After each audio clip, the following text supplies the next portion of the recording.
Your Excellency President William Ruto, Your Excellency our First Lady, Mama Rachel Ruto, the Prime Cabinet Secretary, the former Prime Minister, the Speaker of the Senate, the Chief Justice, and the President of the Supreme Court, the Vice CDF, the service commanders, all officers present, our men and women in uniform,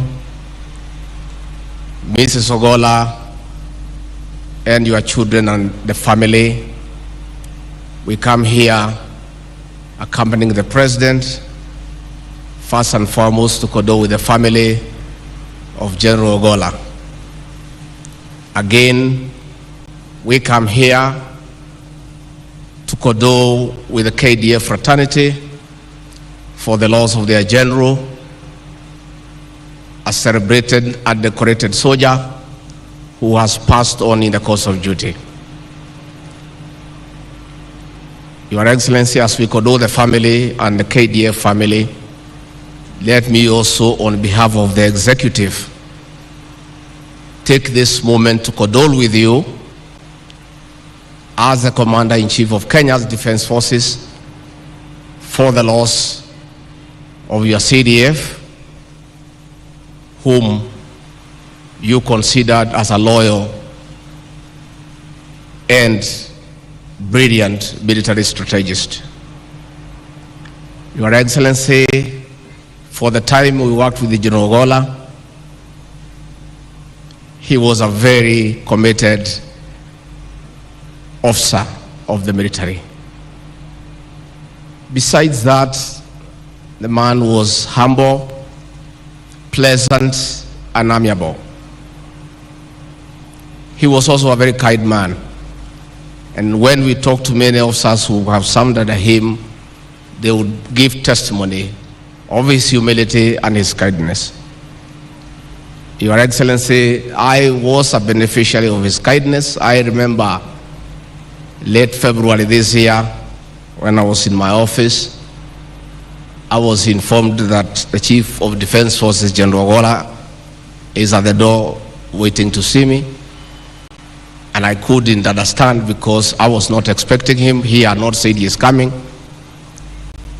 And in ordinary circumstances, if you hear the Chief of Defense Forces has come without notice, you sort of panic. And I stopped the meeting. I said, let the General come in. And I said, General, what brings you here? The General was holding a big card. And he said he had come to wish me happy birthday. And I was not even aware it was my birthday. That was General Ogolla. Your Excellency, it is good for us to give the other side of the General that we saw and interacted with.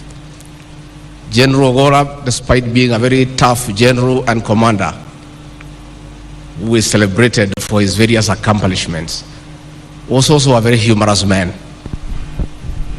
He was full of very good jokes, and many a time in tense situations, he would make everybody feel comfortable. Many a time as we waited at the airport, Your Excellency, to welcome you or to see you off to foreign countries, the General would keep us busy with many good stories and keep us entertained. And I do remember one such day when you left, and we were left there, and we were in a hurry to leave as you took off. And he told me, Mr. Deputy President, it is good for me to inform you that when you are in a military facility and the Commander-in-Chief is away, I am the senior most military officer here, and all of you take orders from me, and you only leave when I tell you so. And after we stayed for a while, he said, you may now take off. I give you fallout. And that was a tradition for the days we stayed with General Ogolla. We were there with Professor Kindiki, the leader of majority, and all these politicians who are not very accustomed to orders. But the General would organize us, and only when he felt that your plane has taken off safely into the skies, he would say, Deputy President and the rest of you, you may now fall out. That was General Ogolla for you. Your Excellency, I will condole with you because I know, as your assistant, the high regard you had for General Ogolla. That regard was so high that when this news came through, I was with you at Sagara State Lodge. We had performances during the Drama and Film Festival, the Winners Concert, and one of your assistants brought your phone and said there was an urgent call from the Defense Minister, and you went to take the call that took very long. And when you called me, you said, we have very bad news. And you kept silent for a long time. And I asked you, Mr. President, is there anything wrong? You said, yes, we have just lost our CDF General Ogolla in an aircraft crash, and this is terrible. And I have stayed with you for many years, and I can testify to the people of Kenya that if there's one happening that really brought our president down emotionally, was the death of General Ogolla.